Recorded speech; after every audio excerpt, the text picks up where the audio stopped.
Good to have you join us for another edition of Newsline. I am Jennifer Igwe. Now, children deserve to be in safe environment that protects them and ensure they have adequate environment and rights to education, life, dignity, and education. Even the Convention on the Rights of the Child hammers on this. Today we'll be looking at bullying. We have a story that talks about a case in Lagos of a child who allegedly was killed as a result of bullying. Then we will be highlighting a story we have been following, a case of a man, a teacher, who defiled 14 of his pupils and infected them with HIV. We have an update on that story. Then, the name Mary Slessor. I'm sure it rings a bell. She is on our lineup today, so you need to stay tuned to find out why. We are also highlighting what brands are doing today, and our package is loaded. But we'll start with the news segment, and Claire Adilabu Abdurazak is in Abuja on standby. Claire, good to see you. I'm sure you remember Mary Slessor. Seriously, I wonder who doesn't. Jennifer, thank you. But let's begin with the news from Abuja. And President Muhammadu Buhari is back after a 5-day official visit to the United Arab Emirates. The president was received on arrival at the Nnamdi Azikiwe International Airport by his chief of staff, Professor Ibrahim Gambari, FCT Minister Mohammed Musa Bello, Director General, Department of State Services, Yusuf Magaji Bichi, and other senior government officials. During the visit, President Buhari had a very successful outing at Dubai Expo 2020. State House correspondent the Musambo reports that before leaving Dubai, the Nigerian leader granted audience to the chairman of Manafah Group, Sheikh Mohammed bin Faisal Al Kazim, accompanied by Bashiru Hadijia. The Dubai-based consortium informed the president of its genuine interest and commitment to investing in Nigeria's mining and agriculture as well as telecommunication sectors. The company says it is disposed to signing 3 agreements to begin a robust and highly beneficial relationship with the Nigerian government.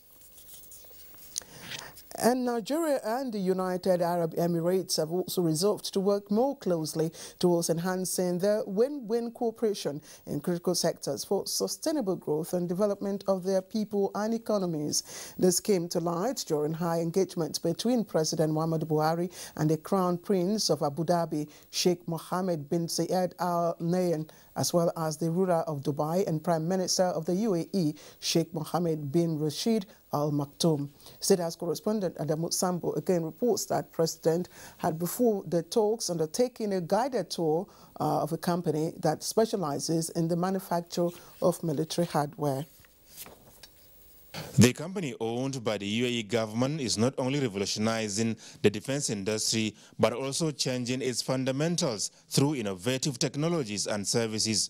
On display are a wide range of state-of-the-art capabilities for strategic and tactical demands in respect of land, sea, and air operations. If you are familiar with the president in terms of his priorities from the country, right from 2015, he had always put securing Nigeria first in his order. That goes a long way to tell you that Nigeria may likely be then doing business without company. By the time Nigeria acquires those capabilities, you can be sure that if insurgents and bandits have been sent to hell already, they will be sent to worse places than hell. Discussions between President Muhammadu Buhari and the Crown Prince, who is also the Deputy Supreme Commander of the Armed Forces, held behind closed doors, centered on this technological sophistication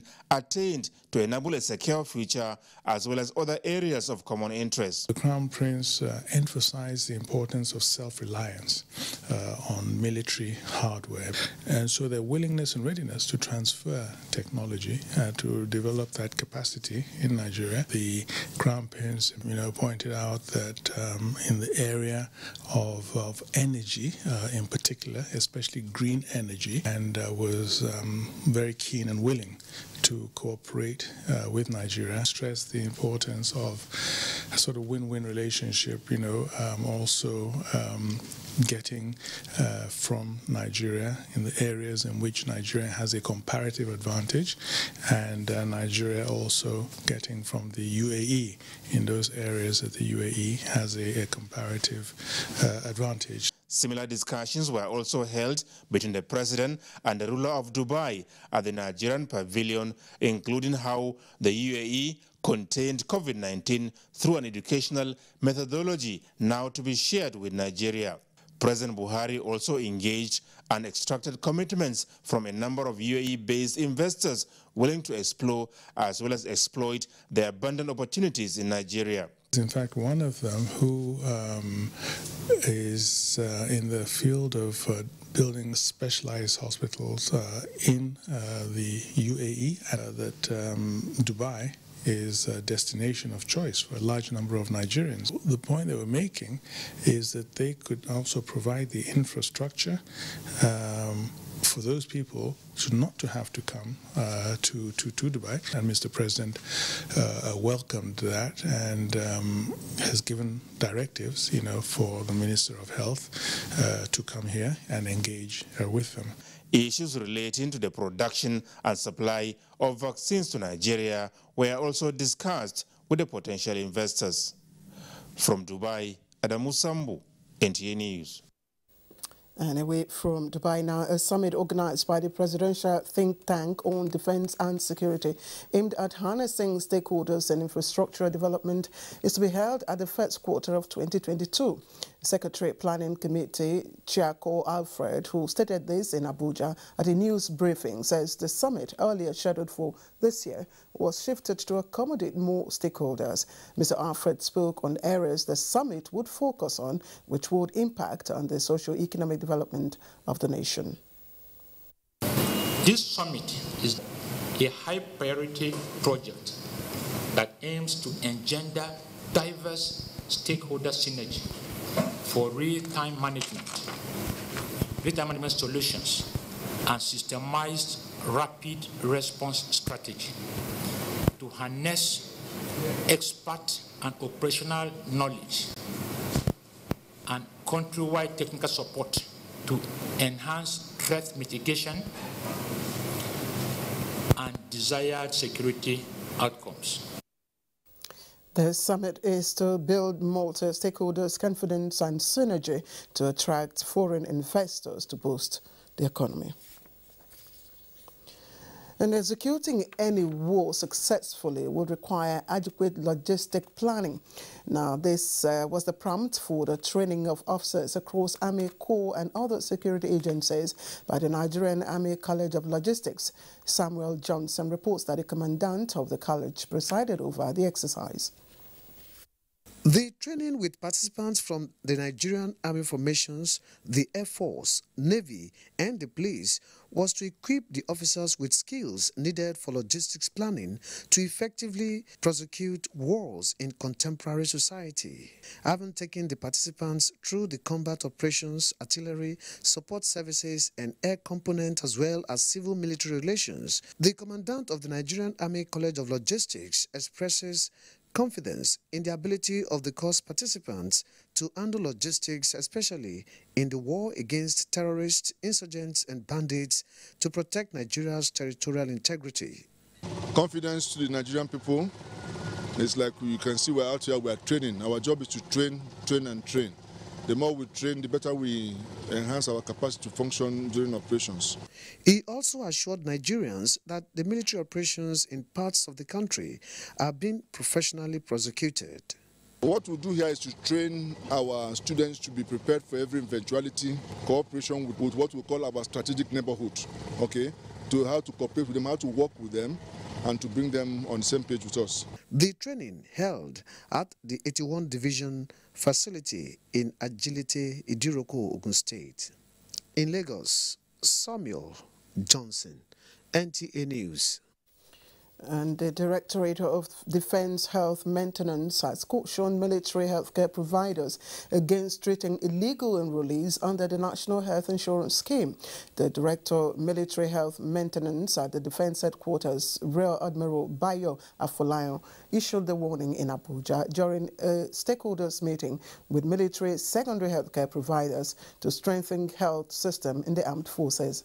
Where the system is abused and ineligible persons are registered, the result is a failure of the system, as these illegal entries who are not capitated don't contribute anything to the system they are benefiting from.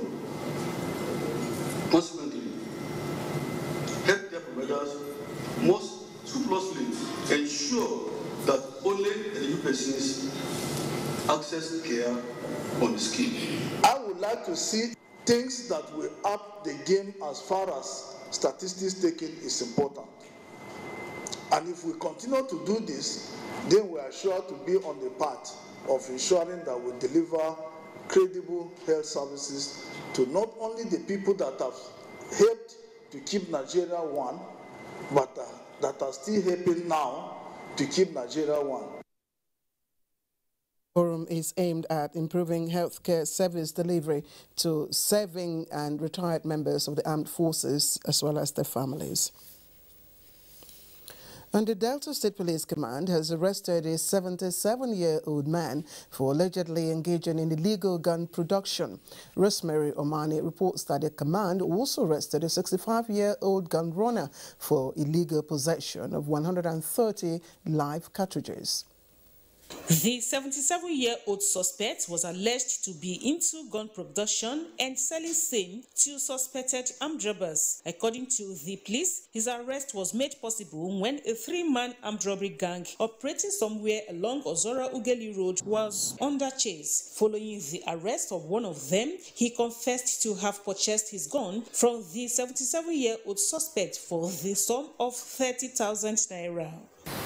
They encountered these hoodlums. 2 of them escaped, but 1 of them was arrested. On arresting him, he said he had already thrown away his arm in the bush. The command crack squad raided one of the hideouts, one of these criminal hideouts in Emevo, where a 65-year-old man named Solomon Udanya was arrested. I know the manufacturer, but they carve wood for vigilantes and also hunters. Second suspect, who hails from Emevo in Isoko North, was nabbed for illegal possession of 130 live cartridges, packs of tramadol, codeine, and contraband drugs. I don't sell to courtiers and armed robbers. I don't sell to them. It's only the vigilante. Investigations are ongoing. In Asaba, I am Rosemary Omani, NTA News. Now, the role of the Nigerian media in fostering national peace and unity has been reiterated at this year's annual FRCN NTA Vaughan Service of 9 Lessons and Carols. Vice President Yemi Osinbajo's message to the gathering, which notes this, also points out the need for religious tolerance among citizens. Our correspondent Elizabeth Omori was there.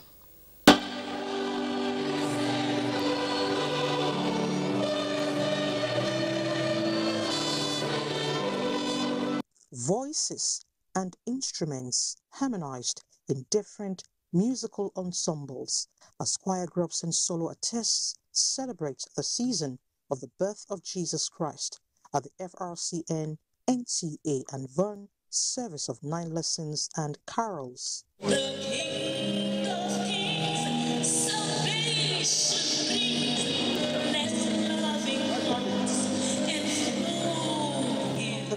From the prophecies to the birth and death of the Messiah, the 9 lessons told the story of the person, power, and mission of Christ as the hope of salvation for the world. For unto us a child is born, unto us a son is given. He shall be great, and shall be called the Son of the Highest.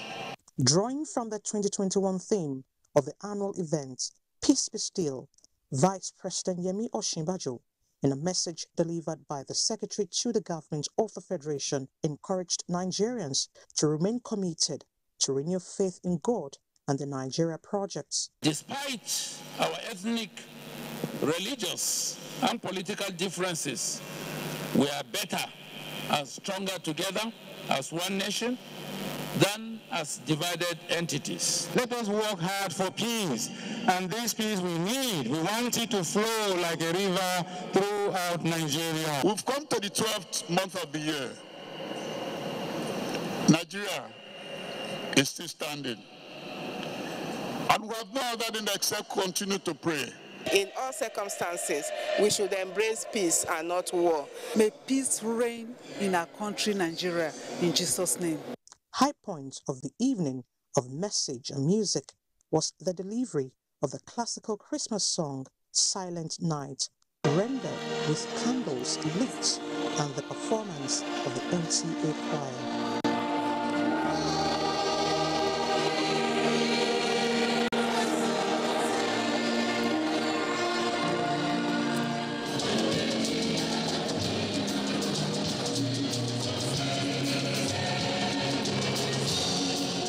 In Abuja, Elizabeth Omori, NTA News. Spectacular there. Now, statistics shows that the world's population is increasing at a rapid level with attendant pressure on food stocks as the world marks this year's Soil Day with focus on hot salinization boosts soil productivity. Our correspondent on NTA Fineface takes a look at challenges facing sustainable agricultural practices in Nigeria. A farmer patiently tilling the soil in expectation of bountiful harvest. Among the challenges faced by this farmer and others like him is high salinization, referred to by soil experts as plenty of salt in the soil, negatively affecting crop output. The Soil Science Society of Nigeria wants farmers to be on the alert by taking preventive measures to minimize its effects. Salinity is a growing problem around the globe, especially in soils of the semi-arid and arid regions. Excess salt in the root zone of crops disperse soil aggregates, making it difficult for plant roots to extract water and nutrients from the soil. Soil salinization is a major land degradation process that reduces soil fertility and promotes desertification processes in dryland areas. The World Bank estimates that soil salinization due to inappropriate irrigation practices affect about 60 million hectares of land. The United Nations advises farmers to adopt sustainable farming method in Abuja. On NTA Fineface, NTA News. And that's part of the NYSC's commitment to encourage more eligible Nigerian graduates to obey the clarion call for National Youth Service after graduation and curb vices like absenteeism. The National Youth Service Corps unveiled its maiden movie titled A Call to Service in Abuja. Olanka Ujo reports that the more than 2 hours movie depicts the relevance of the scheme. Times ago, there were calls from different quarters conversing for the scrapping of the NYSC. To the entire NYSC, the answer is this premiere and this movie. Every graduate under the age of 30 must do a 1-year service for his country. But this movie, entitled A Call to Service, serves as an instrument for better understanding of the workings of the scheme. Going for it. Why are you stalking me? Being an advocacy and sensitization tool, the movie seeks to engender greater commitment of stakeholders to their responsibilities, as it x-rays the story of a boy from a wealthy home, desperate of becoming a governor, but absconded during his service year. Unknown to him that his decision will affect his political career. Despite your curiosity to achieve your dream, always pass through the process. It will help you now, tomorrow, and forever. For the Director General of the NYSC, Brigadier General Shuaibu Ibrahim, the NYSC movie will not only serve as instrument for entertainment and education. The movie will also encourage our youth to be vanguards for the promotion of patriotism, national unity, peace, and cohesion. The NYSC movie is expected to hit the cinema within and outside the country soon. Olainka Ojo, NTA News. Interesting movie to watch indeed. All right, time to talk sports now. And did you know that the Federation of